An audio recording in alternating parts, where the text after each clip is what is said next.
for interventions will be prioritized therein. What this means is we are showing you that already there is a resource which you can determine if this is the most urgent, you can take care of it within the already available resource. So, Akanya, you don't have to eat another rat. Don't eat another rat. Vote 013, Ministry of Education and Sports. 15 billion recommended to kickstart construction of 15 secondary schools. I'm now reading your recommendations. 21.21 billion required for grant aiding 303 primary schools. 108.61 required for grant aiding of 100 secondary schools. 9.6 required for rehabilitation of 40 secondary schools. 4.7 required for 37 army primary schools. 2.38 required for rehabilitation of 119 primary schools. Yes. And our response is that a comprehensive funding for school construction is being programmed under the second phase of U-Gift, which amounts to $200 million program, and the ULAN project. In addition, government has earmarked Uganda shillings 12.87 billion towards construction and rehabilitation of primary schools in financial year 2025-2026. Under Ministry of Health, vote 014, you recommended 54 billion required for procurement of 158 ambulances for the remaining constituencies. Then you recommended 17.6 required for fuel and 60 billion required for upgrade of health centers that had already been started or on the ongoing projects. And we respond as follows. Government is processing a bilateral funding from French government which will be implemented through a project.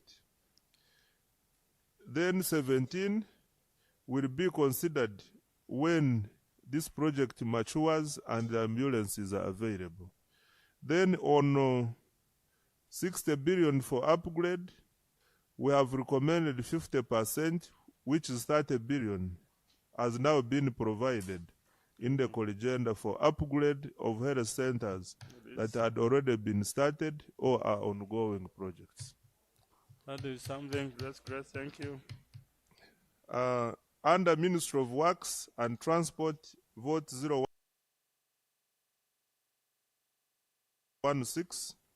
you recommended 7.2 billion as additional financing required for operational expenses for the Mount Elgon Labor-Based Training Center.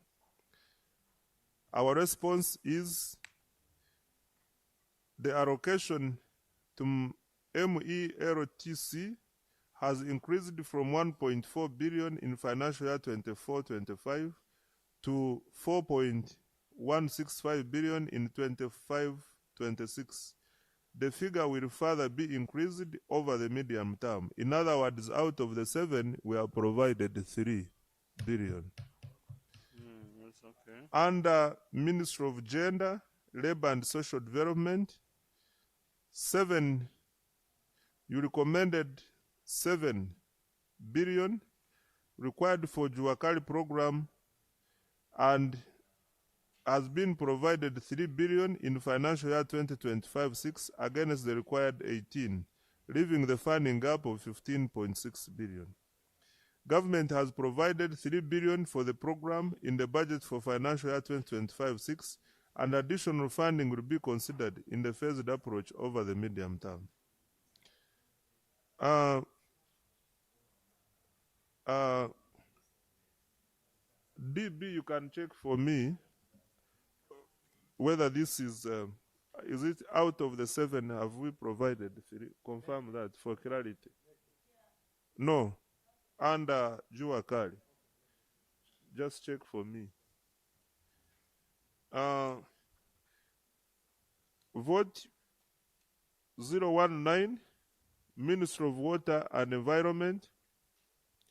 You recommended an additional 50 billion required for implementation of clean water source per village across the country in line with the presidential directive. Mr. Chair, government has provided one already under the budget for water. Government has provided 177.1 billion for interventions under rural water, and additional funding is being programmed in the second phase of UGIFT. In other words, in this financial year alone, the Ministry of Water is getting an increase of 177.1 billion for water. That's significant. Under Uganda AIDS Commission, vote 0. Okay, you can note so that these are the Take note. questions. Can we wait and we'll finish? Yeah, then we'll get. Yeah. Ocean, don't ban. Under vote 107, Uganda AIDS Commission, you recommended 20 billion required for dissemination of HIV prevention messages to reach the vulnerable members and the general population. I wish to inform you that the government has provided that 6 billion is already provided for counterpart funding for country coordination mechanism and operational shortfalls. Vote 111, the National Curriculum Development Center, you recommended additional 6 billion, and this recommendation for implementation of A-level curriculum, primary level syllabus, and so this has been provided, this has been taken, the 6 billion, which you recommended. Under vote 114,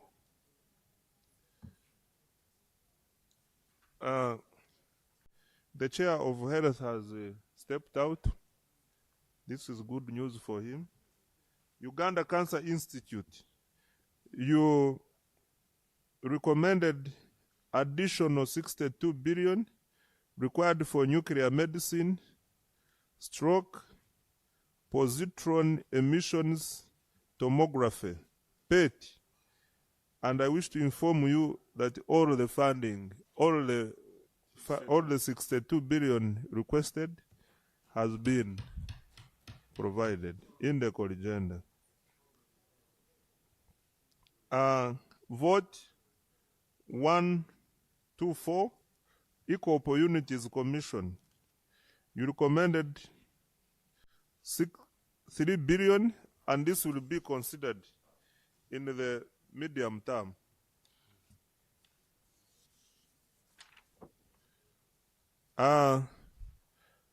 Under vote 128, UNEB, you recommended 11.42 billion, and this recommendation has been honored by the ministry.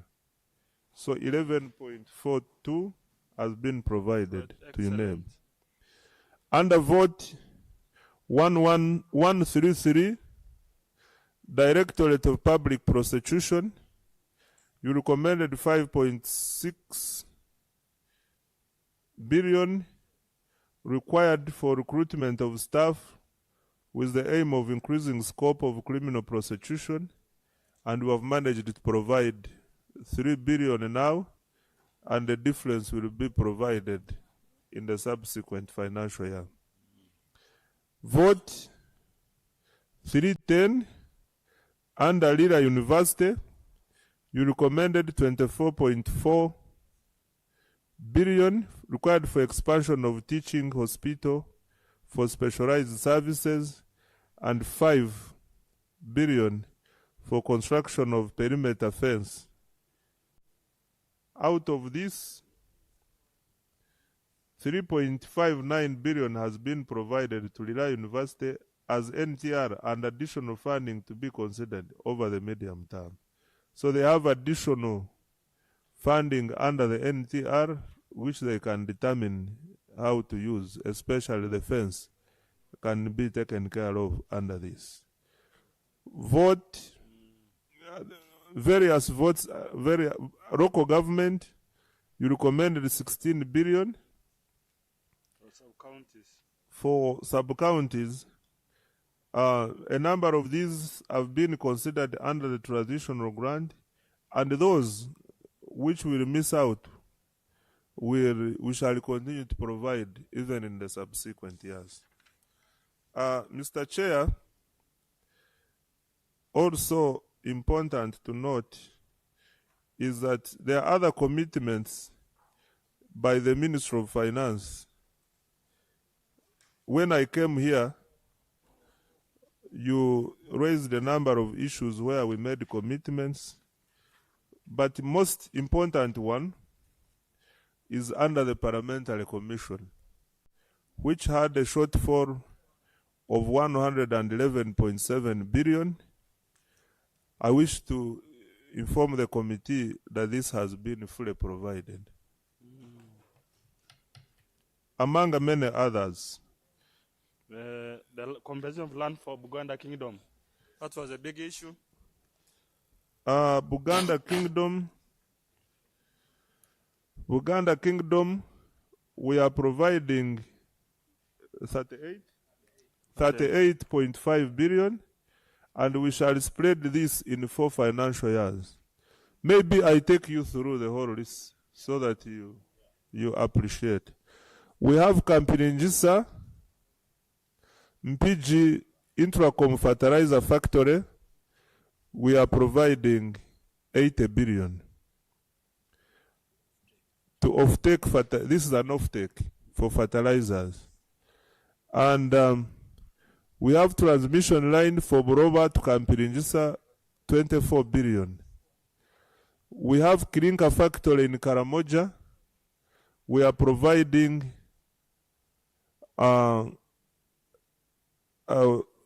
billion for the roads, and 8 and 9. This is Ekanya who was raising this. Then transmission lines and extension of 50 megawatt electricity to Katikekile, Moroto for Tororo Cement, 89 billion we are provided. Then purchase of land, 9,500 acres of land, 45 billion has also been provided. And also 14.8 billion for construction of the water supply system for the Kirinka factory by Tororo Cement Limited in Moroto. So Ekanya should be happy. Ministry of Defense and Veteran Affairs, we are providing recruitment of 10,000 soldiers, 78.05 billion. And also there are operational shortfalls in there, resulting from promotions. 14.9 billion has been provided, and also professional pay enhancement of scientists, 31.3 billion has been provided. Then Ministry of Finance, Planning and Economic Development under UTER, 10.05 billion. Ministry of Agriculture, the 60 which I talked about for coffee seedlings in northern Uganda. Buganda Kingdom, 38.5 billion. Additional funding to UDC, 40 billion. Ministry of Works and Transport, 3.95 completion of the works under the Catholic Shrine of the Uganda Matters.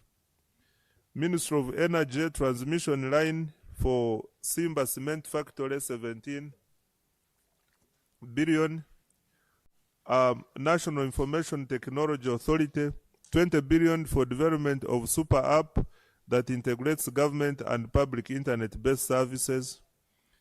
Parliamentary Commission, I had mentioned. Uganda Revenue Authority, as reinstatement of the budget operations 58 billion and 24 billion to support the IT system to enable efficient tax collection, and also 38 billion provision of contractual obligations for the Riponami project.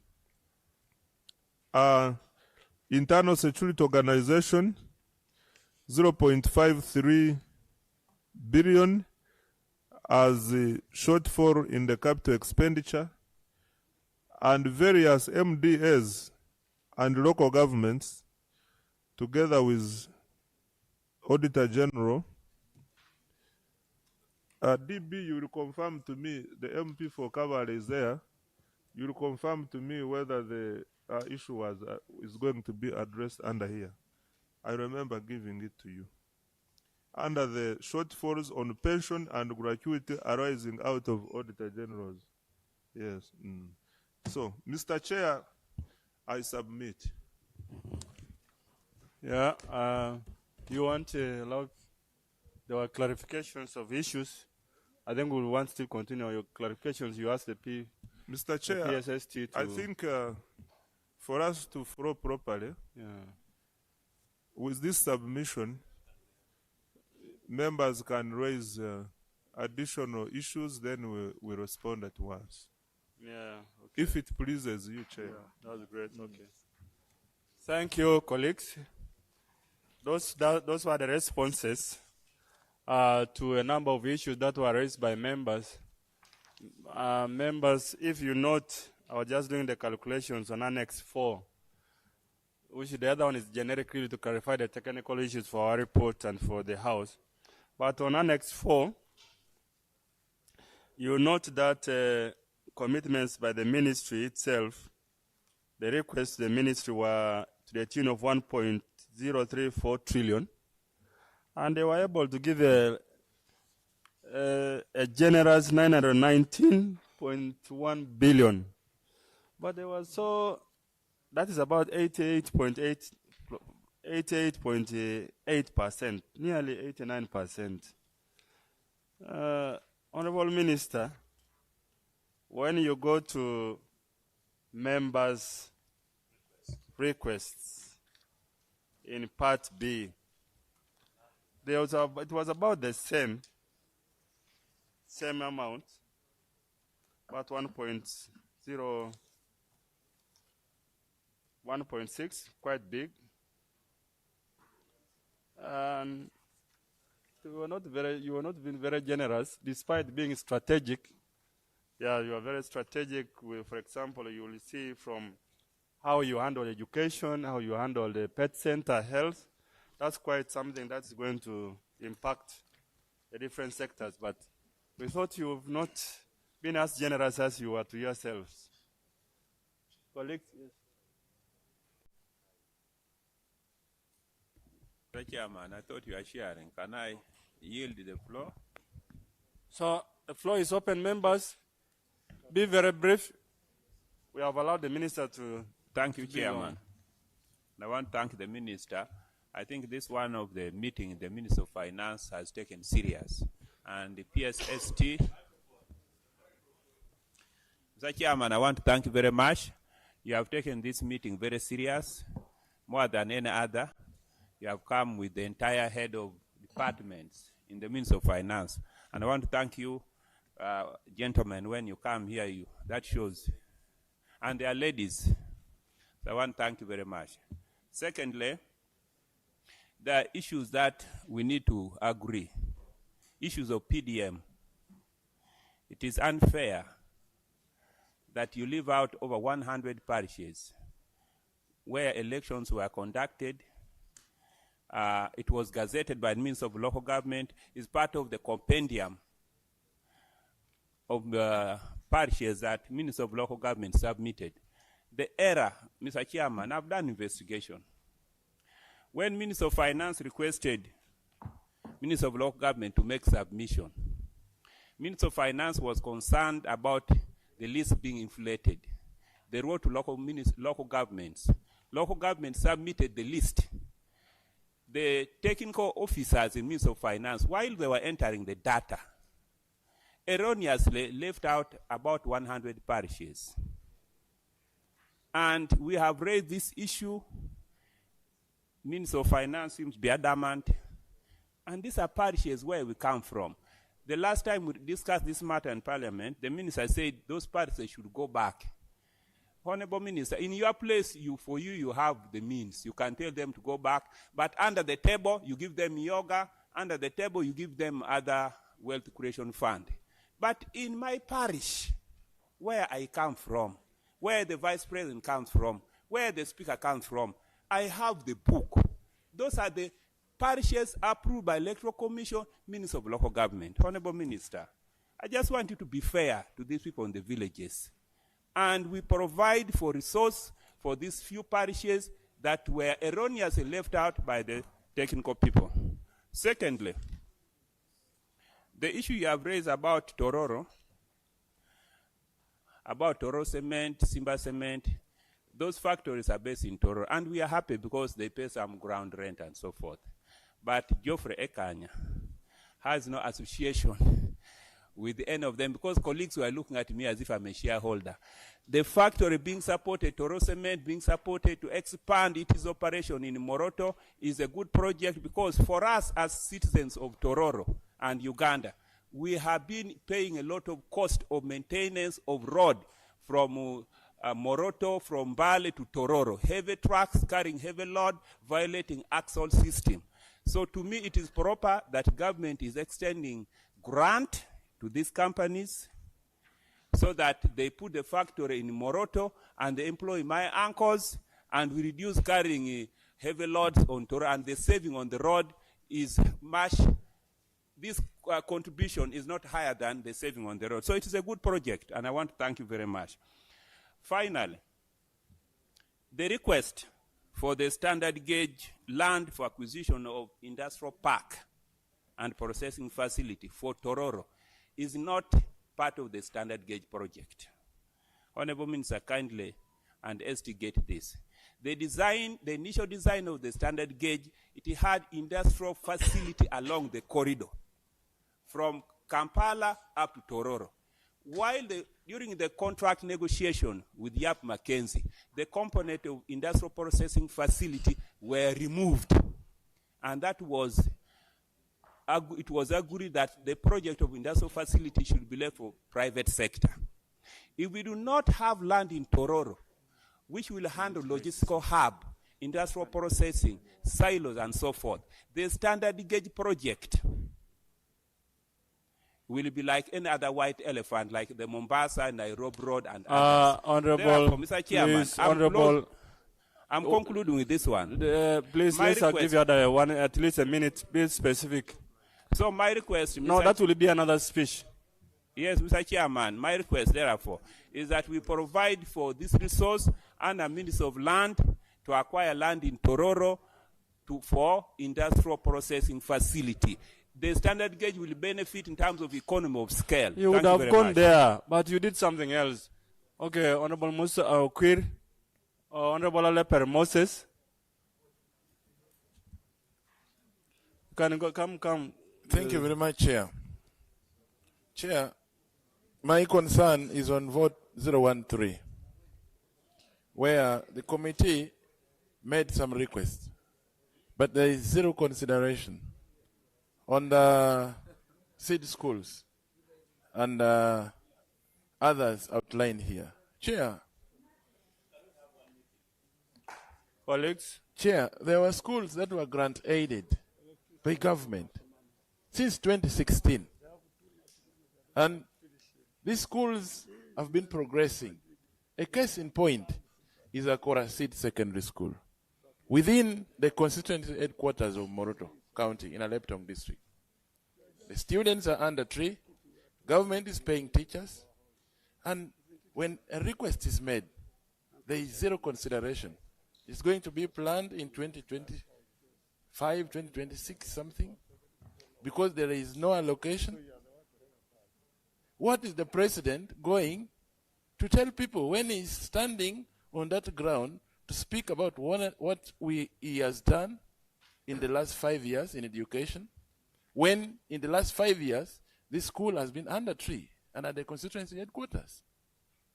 This is a request that the minister and the PS should look at it critically, that consideration should be given to the seed secondary schools which were grant aided. And no construction, no activity is ongoing.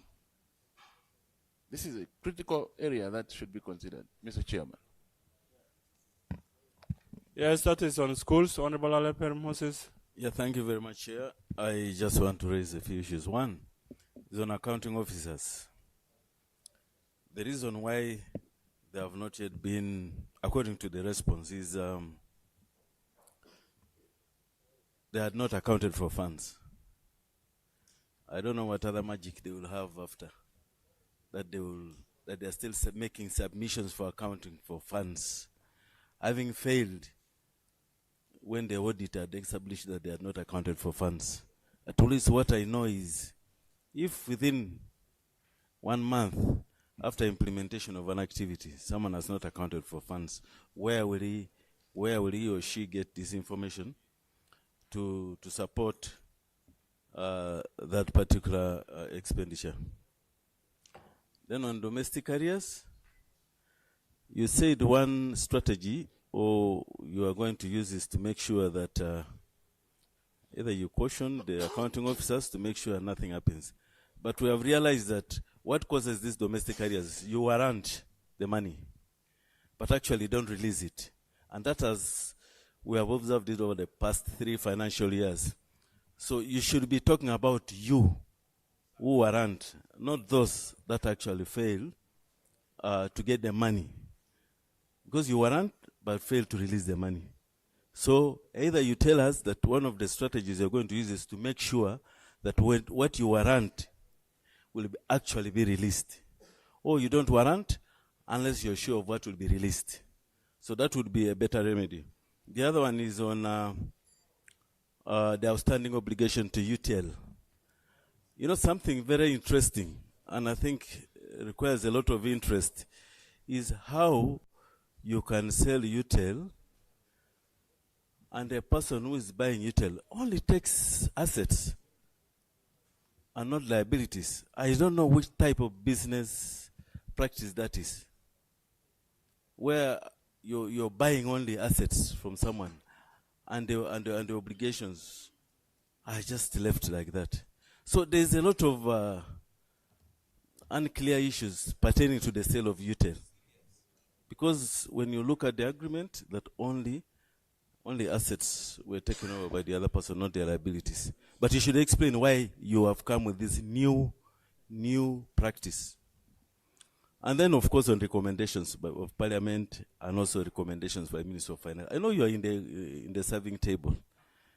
You only recommended or took 19% of our recommendations versus your 89%. Really. You know, how do you balance these boats, you people? Even if you are at the serving table. Then lastly, Honorable Chair, is about the Gulu University Constituent College in Moroto. The other year, some 2 financial years back, I think 3 financial years back, money was released for buying land, purchasing land. Then there's been construction. The construction is ongoing for the main building. But that is about to stagnate, and there is no provision. What is the use of setting up such a facility and not complete it, and yet was intended to take off within 4 years from the start? Thank you. Thank you. I think you have taken the notes on those very pertinent issues where someone takes only assets and leaves the liabilities with the seller. Okay, that's the new economics. It is economics with different books, so I don't know, we would have not read that one. Next, Honorable. Chair. Harriet, Honorable. Thank you, Chair. Not before you, then you can. Yes. Mugisha. Well, maybe unless I say National Water and Sewerage Corporation. Honorable. Really? My sister, go ahead. Mine is about to, first of all, I want to thank the Honorable Minister for responding to a number of issues comprehensively. Honourable Chair, mine is about education and sports.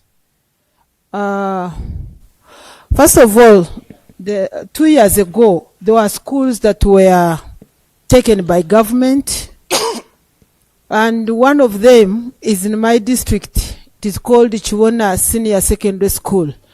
It was grant aided. Teachers were recruited. They were posted. Everything has been put in place. But for the last 2 years, the school has never been given funds. Over the weekend, I was in my constituency, and the whole board, the management, came to my home complaining. I also called the cow, the chief accounting officer of our district. She confirmed that she has been writing, but up to now, money has not been given to that school. I would like to know the effort being made to ensure that such schools across the country are given money so that they progress. Otherwise, we don't know what is going on. I also have copies right now. I can lay them here to see that the school has not been given funds. I would like to get a response, because the way I see things, it means that it is not even going to be incorporated. Their budget is not in the next even financial year. So I don't know what we... Procedure. Chair, the procedure is not I'm raising. We are now doing a budget for next financial year. Issue of execution of the budget are different from what we are doing now. If money was provided, you should have discussed that in another forum. Let's discuss now issues of what things we need to fund in the next budget. If yours was already funded, go and follow up the money. Honourable Chair, I would like to continue. Protect me, please. Because if we are looking at the 2025-2026 budget, and this school has not been given money, that means their budget should be here. I think I'm not wrong to raise such an issue. This is a pertinent issue, that their budget, if the money has not been given, then they can now remember to incorporate their money here. I thank you. Yes, Honorable Katesh. Chair, your procedure issue has been overtaken. Oh, you have just come. Can we give Honorable... Because he has just come. Oh, you are coming at the tail end.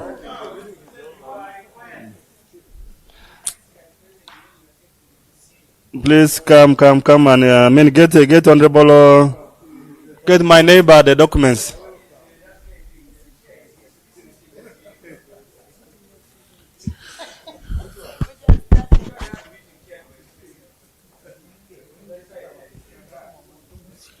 Chair.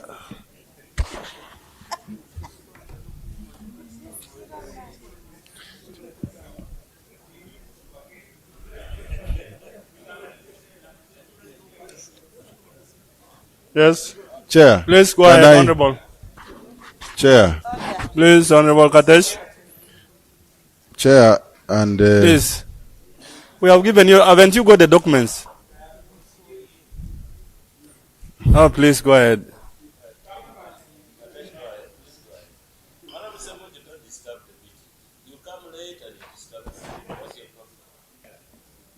Chairman, meetings of Parliament are governed by our rules. This committee has a chair.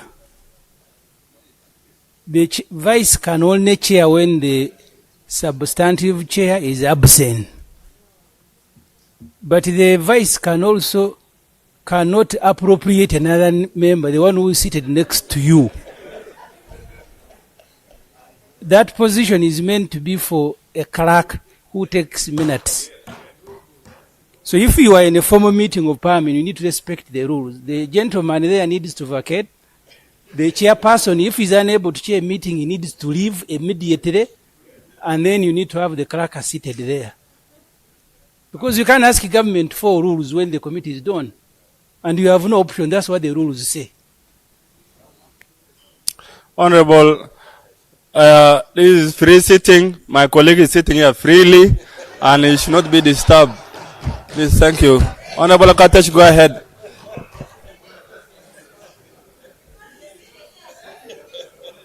Honorable Katesh, go ahead. The issue to the substantive chair, not you, because even you there, you are there illegally. I'm on the chair. Please, the chair is fully represented here. Yeah, we are proceeding right. We are proceeding right. Okay, go ahead. Honorable Katesh. Chair, you want to thank the ministry for He has not even apologized for coming late. Can you imagine? Honorable neighbor. Chair, I want to thank the ministry for the presentation, but also I think, and I like previous years, this time we have tried to harmonize. And I think that we made some good progress together. Chair, the ministry... Can we have one meeting?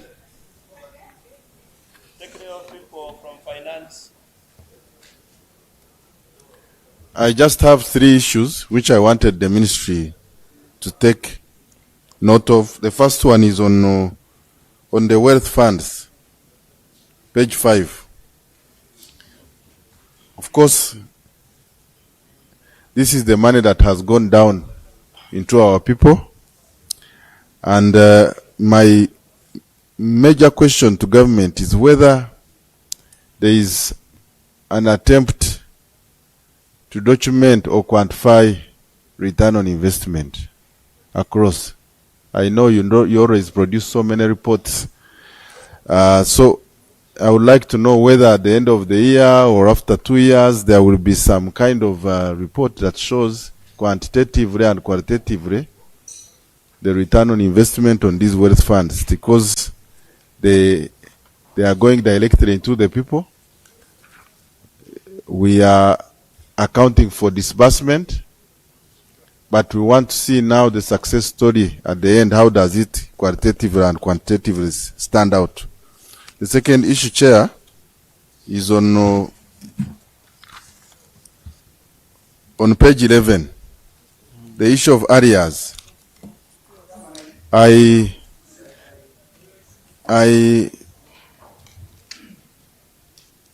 note that you have provided 1.4 trillion and you are committing to clear the rest in 3 years. Mr. Chairman, the question is for the suppliers of government, people who have done business with government. Would it be really genuinely right to interrupt the member? Thank you very much, Chair. On trivialities, these are rules. They can't be trivialities. Please go to the substance of what is the substance of this meeting? What is the substance of this meeting? I have a right to talk in this meeting. No. This is not an NRM caucus meeting. I'm telling you. Yeah, but you bring content. Don't bring it. Don't be Rule 203. They do the right things. Let's listen to you mean you can't even hear the rules if I am First raising of all, them? you are very good pardon. How do you come and disrupt a meeting? You have been late here since 9 o'clock. You mean when I come late, I cease being a member of this committee? You don't, but you have some decency. Can I raise the procedural issue? You be decent sometimes. Can I raise the procedural issue? You make a ruling. Respect the chair. No, this is an illegal chair. No. This meeting is illegal. Can I raise the... So if it is illegal, then go ahead and... Can I raise the issue? So you shall not be listening. If it is illegal... Can I raise the issue? This meeting has a chair. So you want to raise issue to an illegal meeting? Can I raise the issue? I am not addressing you. I am addressing the chair. Please address the chair. I'm the chair. Chair rule 203. You see, sometimes it's good to respect other colleagues. Even if you get angry, the rules will remain the same. Your anger doesn't change them. Yeah, it's true. Can you listen to me? I'm raising the character of the person in charge. Chair, order. Okay, go ahead and raise. There cannot be order. You must hear me. Order. Yes, can I raise the issue? Order. Can I raise the issue? Order. I am raising a procedure. You are a new MP. You need order. to run. Go ahead. Order. You need to run when they are raising a procedure. Order. Order doesn't hide. If you are brought to anger from you, I'm not bringing anger to the... Can I raise the procedure issue? It takes a second. Can I raise the issue? Please go ahead. That's what you should have done.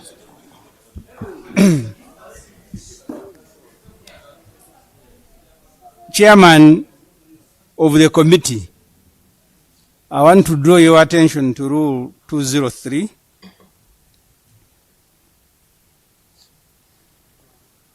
Five, 2035. A meeting of the committee shall, and the word shall be presided over by the chairperson of the committee, and in his or her absence by the deputy chairperson, or in the absence of both of them by a member of the committee elected by the members present and voting. Shall. So you cannot come here and convene a meeting, the chair sits here as if you are in an ordinary caucus meeting. The rules must be respected. So you are there illegally, except if the chair is not present. This is what the rules say. Can I rule now? No, you can't rule because I am raising the issue against you. Yeah? Because you came late, you didn't know. You don't I am raising, it does not matter. I am raising the issue to the substantive chair of the committee. He must explain how, in his absence, can the deputy chair a meeting. He explained. It's because you came late. He explained. It does not matter. Let him explain again. I am a member. Okay. Yes. See that kind of arrogance. Can you show me the minutes where it is minuted? We are going to get tired of that kind of positions. You see, the other day we had Kateshumba presenting. Yes. Okay. Can you listen? Chair. Honorable Semuju, because don't when you raise an issue, you keep quiet and wait for a response. Order. Okay, now, Order. Now I want to make it clear for you. Number one. Order, Mr. Chair. Number one, you came in late. Not only late, but very late. Before this meeting, at the start of this meeting, we had discussions.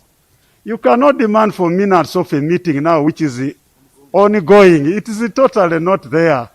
After the meeting, the minutes will be read in the next meeting. So it's not. No, I'm giving a background.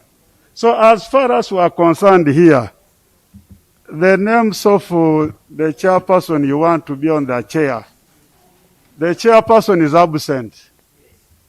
But Opoloti Siage MP Kachumbala just passed by and joined the meeting. And as for joining, and we saw it wise and substantially correct for the deputy chair to continue the meeting. It does not cause any harm at all and does not need to create drama. This is a simple issue. The person chairing a meeting is a substantive deputy chair of this committee. He's not a vice chair, but a deputy chair. Thank you. Chair. He's interpreting them wrongly. Write a minority report. Yeah, it's okay. Mr. Chairman, can I finish my point before? Yes, please, Chair. Honorable Kateshumba, go ahead. Chair, I was raising the issue with the ministry. I was raising the issue with the minister about the areas. You have guaranteed that you will be clearing in 3 years. You have some people in the private sector who are under distress. And one of when you engage some of them, if government was able to commit, for example, to the financial institutions, they can have some reprieve. Is that something that the government can be able to do to save our private sector? Because some of the rules under BOU, beyond restructuring twice, are not flexible. And this matter has been a big problem. Finally, Chair, on the Small Business Recovery Fund and UDB, it would be good for the minister to tell us the rate of disbursement, because disbursement and absorption, we've committed a lot of money, but is it actually going out or is it seated? Thank you, Chair. Honorable Pascal, then we come to Dr. Musa. In that order, we conclude.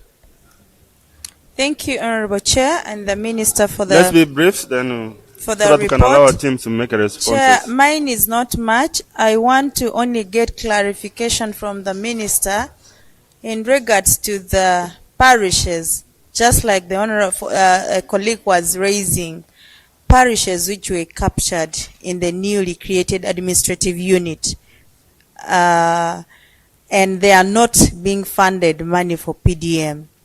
Some of them have received, like a case in point, we have in Pade district two parishes which are not getting this money for the PDM.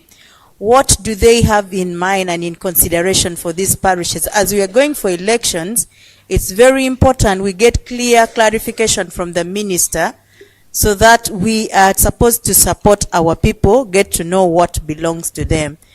The chair, in our last meeting, we also resolved that the ministry will look into areas of arrears of the local leaders, the LC ones. When I look at the shortfalls which have been provided for, I am not seeing anything allocated for honorary or ex gratias for the LC ones. This is something which looks very small, but at the grassroots level, it is a very big issue. Most especially to us who go to the voters. They are pinning us on this money every little time, and we are responding things that we cannot sort it out. So we want the ministry to help us liaise with the Ministry of Local Government, and we put this to end. Okay, I submit, Honorable Chair. Honorable Dr. Musa. Thank you very much. I want to thank the Minister for the responses. I have 2 or 3 issues. One is on the domestic arrears, on how you want to address the issue of accumulating domestic arrears. In point 4, you said you are going to reconsider the structure of counterpart financing for the projects. I would want to know the specific proposals to ensure that the counterpart financing is addressed, because we have a number of projects which cannot be implemented because of lack of counterpart financing. Then the second issue is on the Uganda AIDS Commission. I think the committee's proposal is to provide additional funds for dissemination of HIV messages. But I think the ministry indicated that they're providing funds for counterpart funding for the coordination mechanisms. I want to know whether we're talking about the same things here. On HIV. Can you repeat that? The committee is recommending additional funding for dissemination of messages to the public and vulnerable groups. Yes. But in the minister's response, he's saying that they provide additional funds for the coordination mechanism. So I want to know whether we're discussing the same thing. Not that, the difference between, and then, our intention was messaging. And then the last thing is on the schools. The minister indicated that on the schools there's already a program for construction and rehabilitation of schools, and which is being planned under U52. I want to know whether that includes coding of the community schools, grand aid or community schools. Yeah, the seed schools, I think they're coming under the phase 2 funding of UGIFT, together with rehabilitation of primary school and secondary schools. What about community schools which are already there, but they need only grant aiding? Does that program include it? And these schools already exist. The 103 schools to be grant aided. Thank you very much. Honorable Ariko. And then we'll, after Nyangweso, we'll go to the Chair Health. Mr. Chairman, sir, I thank you. Had made provision for financing of construction of 13 seed secondary schools. What happened subsequently, we all know. During consideration of the budget framework paper, this committee reminded itself and addressed the matter of those schools that didn't get funding as a result of that budget adjustment. But I'm also aware that when the Committee of Education and Sports came here before this committee, a significant number, if not all, the schools had since changed. In the BFP report, and I am sure this is what informed our communication to the ministry, there is a specific outlay of which schools they were. But then we also received another one that the Committee on Education and Sports and the Ministry probably have. So, Mr. Chairman, I would like to be educated. Which ones are these that we are talking about? Is it those that have stayed before the consideration of the Budget Committee over the past 2 cycles of budgeting, or is it the most recent ones that the Committee on Education and Sports is bringing? It's the old one. It's the old one. Old, because it is indeed, Mr. Chairman, just for clarification. Yes. Even the old one was brought through the same committee. My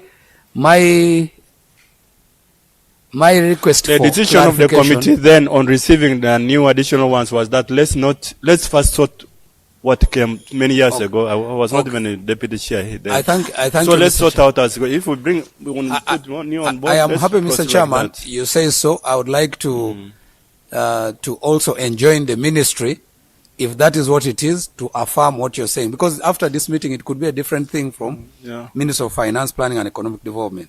Mr. Chairman, my second issue is to do with the sector that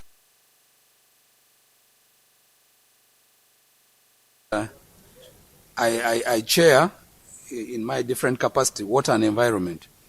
Mr. Chairman, whereas this committee had made a request, a strong recommendation, that an additional 50 billion be provided for purpose directive of at least a single source clean water point for every village. Mr. Chairman, I am happy about the response of the minister, but the minister speaks about 177 additional funding has been provided for under rural water. Now, the issue of clean water source vis-a-vis rural water are a little bit different. Rural water concentrates on boreholes, spring wells, and water for production. The issue of clean water is dealt with largely under urban water umbrella. So, Mr. Chairman, if there is additional money under rural water, it is not specific to the President's directive of a clean water source. So, Mr. Chairman, I want to implore this committee and the Minister of Finance that just besides even the directive of the President, it is incumbent upon us, in light of the NDP4 that we postulate, which is derived from the Sustainable Development Goals, that people require clean water, sanitation, and hygiene provision. So providing water is just not a matter of luxury. It is a critical need, because if we are also to address the program under human capital development, we must have a healthy population. I thank you, Mr. Chairman. Right, on Nyangweso, then Doctor. So, the chair of Natural Resource Committee, Honorable Minister, has made that distinction. When you talk about clean water source, you are largely talking about urban dwellers in Kawempe and where, and they want that access, that water, compared to the rural ones. Yeah. We are not talking, Mr. Chairman, I am sorry. We are not talking about Kawempe. Actually, Kawempe is excluded. The Ministry of Water and Environment leaves such gazetted areas to National Water and Sewage Corporation. Yes. We are talking about rural growth centers, what we call in villages trading centers, places like sub-counties, yes, places like town councils, which are under umbrella. Where, as you see today, to complement the ministry, there has been an attempt to bring what you call the Nexus Green Project, which is also putting motorized water processing plants and distributing them through piped water sources. So if we bring in Kawempe and the like, it is a bit we will lose the argument. Okay, the minister Mr. will Chairman, make that distinction. Mr. Chairman, I just recalled something that I wanted to depart from. Mr. Chairman, when you chaired the meeting here regarding this matter, there was one crucial issue that all members of this committee were very strong about: the issue of desilting and opening up dams. Mr. Chairman, it was very little money that was proposed. In fact, the ministry had proposed 6 billion, but this committee felt that desilting equipment of 6 billion, just one unit, was even completely a joke. I believe that this is something that is extremely crucial. Finally, Mr. Chairman, you forgive me, but you were in chair. Your members addressed severally and in detail the issue of rural electrification. Yeah. I remember in your own word, you made a directive here that it was a matter that you were going to take up and look into as you engage with the Minister of Finance. It is neither mentioned in our own proposal nor responded to. So I don't know whether it ended at the Minister of Finance or we did not even bring it up to them anyway. I thank you, Mr. Chairman. Yes, Nyangwe, so then we go to a doctor. Thank you, Chair. I have noted that. Thank you, Honorable Minister, for the presentation. I want to address myself on Annex 4, Honorable Minister, particularly on the issue of ambulances. And I want to thank you for the efforts you are doing to look for partners to make sure that at least the government obtains and acquires these ambulances. But Honorable Minister, I don't know because the PSST has taken his attention. When this matter was brought to the House, I remember it was discussed that while you shifted from the sector-wide approach to planning to program-based approach, even the PSST here, my OB, assured us that focus is going to shift from just outputs to outcomes. And I remember raising this matter before you, Honorable Minister, that the Ministry of Health reported that indeed you gave them money and they bought ambulances. So when we consider output, it was 100%. Even the budget performance, you released money, they bought ambulances. But they reported that the ambulances are not functional because whereas they obtained the ambulances, the recurrent expenditure, the recurrent budget to run the ambulances by way of fuel, by way of maintenance, was not accompanied, and therefore they had challenges in functionalizing the ambulances. So, Honorable Minister, the money being requested here, the 17 billion, involves the 12 billion for fuel and 5 billion for maintenance of the ambulances.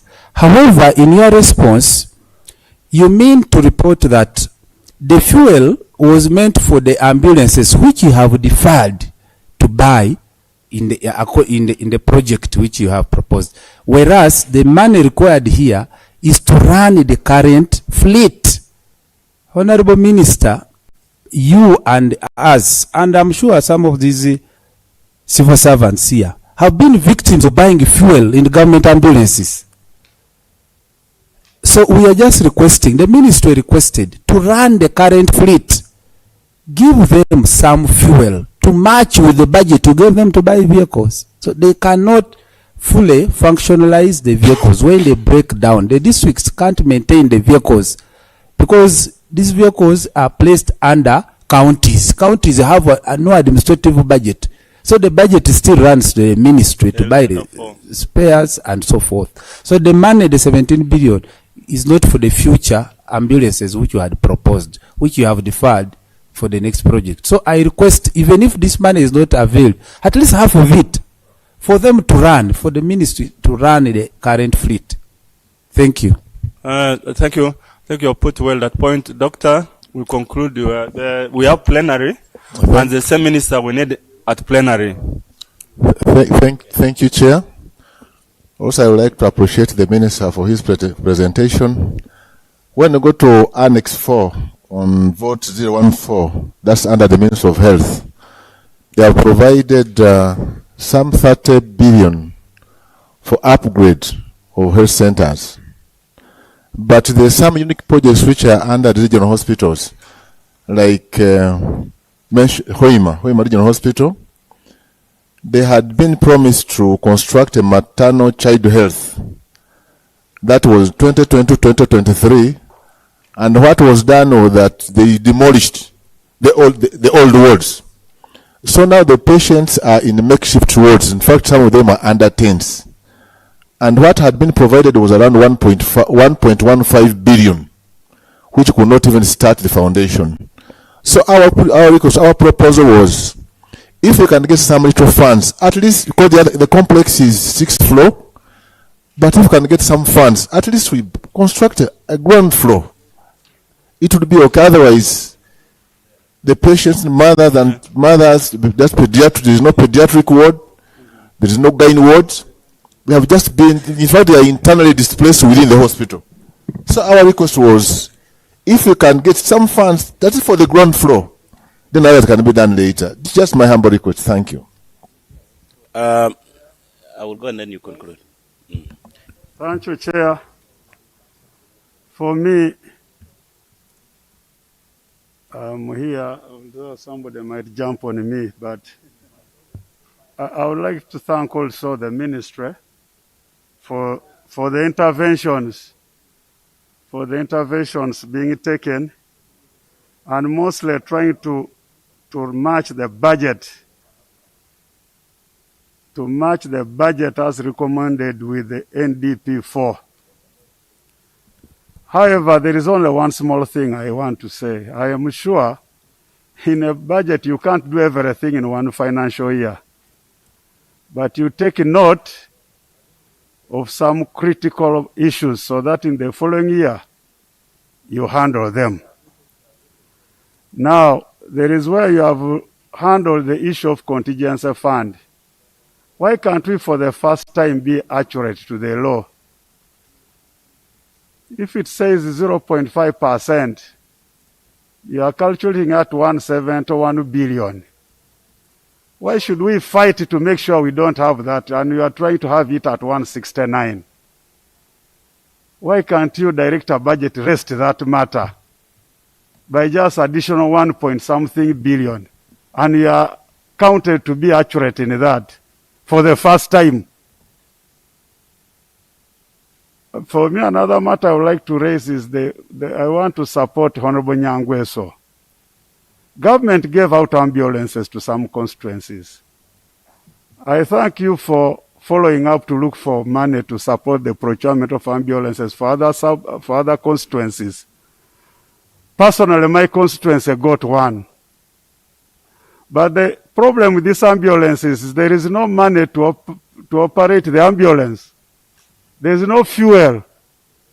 There is no maintenance money, which means this ambulance has been dumped there to collapse, so people start disturbing MPs, need fuel.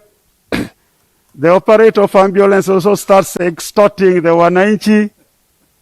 So the ambulance has become a problem. Now that the submission from the ministry is 17 billion, assuming we would procure the rest also. Why is it difficult for us to consider what's already in existence, which tantamounts already to about 50%, so that we offer services to the wananchi? The last one I have the ministry to take note seriously is the issue of provision of water, clean water to our people. If we don't sort out the issue of clean water to our people, you might reach a stage of building a hospital in every home. You are spending money on health for sick people, sickness through drinking dirty water. So why are you allocating money for a lot of medicine? So you'll continue allocating money for medicine and doubling that budget, yet just a small intervention on water would save our people from these funny waterborne sicknesses. I beg to submit. Thank you very much, Mr. Chairman, and thank you, Honorable Minister, for the progress report which you have provided to us. Needless to say, I have a couple of issues for your consideration. One, I was in the constituency, Honorable Minister. As you are aware, the President is giving us about, I think, 12 policemen per sub-county. And there are a litany of sub-counties that don't have headquarters. They don't have headquarters. People are trying to hire and here and there. The policemen have nowhere to stay. And yet the sub-county headquarters have police posts, have where these people need to be. And if you look at the amount, very small, 16 billion, building 139 sub-county headquarters across the country. I thought that is something that you would be able to consider. The second one is on the schools, which you have already talked about. I've added the figures here. We have 614 schools. One time the Honorable Minister advised me, which is a good advice I've taken, and to consider some of these political considerations. Many of your MPs are going for elections, and if you look at the schools, which we have kind of deferred, we said we are going to look for money to do these things, 614 across the country. Just imagine what, if we build them, what it would do to our population. So this list here, would you make it available for Parliament to have it? And when does the project start? Because you've talked about $200 million. Will it happen within the financial year 2025-2026? I would want you to confirm. The other one also is that this committee was very unanimous on matters of Uganda AIDS Commission. We have realized that ever since the Americans withdrew their money, this is a sector, HIV has become a scourge. And we realized there were budgets in all the MDAs for HIV and AIDS. And we wanted to pull that money under Uganda AIDS Commission. But we were advised that the cabinet sat and provided some guidance and directive that every ministry should have a kind of HIV activities. But by so doing, we have defunded Uganda AIDS Commission. And so the amount you've talked about is 6 billion. So this committee affirmed that the 20 billion would actually be sufficient to help them run. We would want you to consider that. And two more, and I will finish.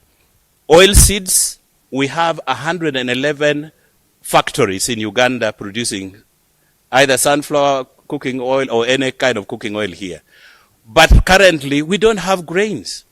And the association from the north have written to the speaker and written to the chair budget for us really to support them with 5 billion. So out of the 60 billion for coffee, at least you can give 5 for oil seeds, which is very, very important. And finally, 2 of my wards in a town council have not received PDM money for the last 2 elections. 2 financial years.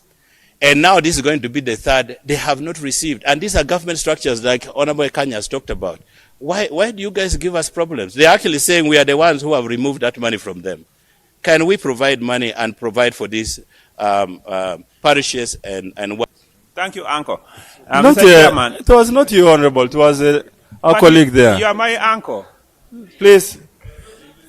Yes. Yes, please go ahead. Thank you, Mr. Chairman.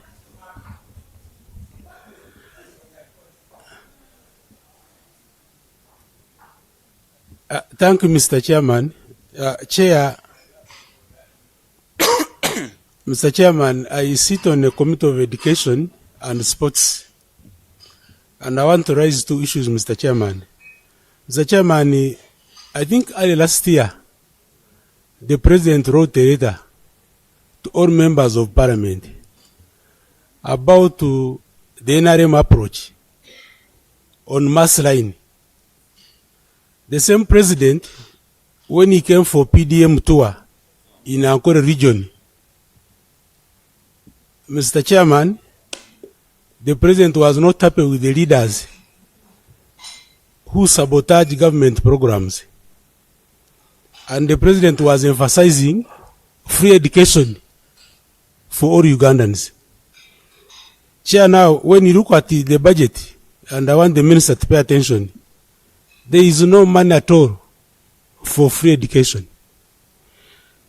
Even the granting, aiding of schools, it is a problem, Mr. Chairman, as you can see. So I want the Minister to tell us whether he is sabotaging the directive of the president about to free education, and why the money is not provided.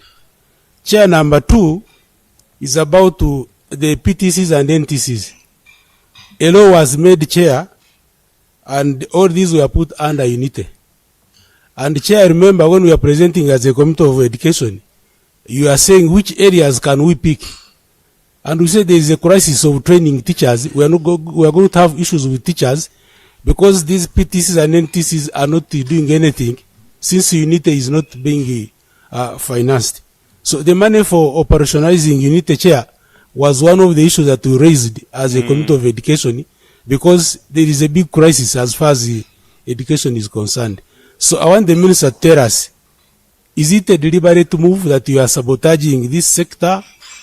What is happening? Because without free education, which is the message of the President, without teachers being trained to teach, what are we doing as people who have gone to school and there is nothing? So, Mr. Chairman, I want those two issues to be addressed. Mr. Chairman, constituents, I don't see those two items. Thank you. Honorable, note that these what we are discussing are the gaps. And you've not, members should keep in mind that there are provisions already in the budget for a number of these things. These were the gaps we identified which were not funded. Please, Honorable Minister, can you go ahead? Mr. Chairman, I want to make one general observation, and before I invite the PS and the team. Kanya became an MP when I was in school. So he's the most experienced.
Colleagues, I welcome you to today's sitting. On Tuesday, 15th April 2025, Parliament passed the Sugarcane Amendment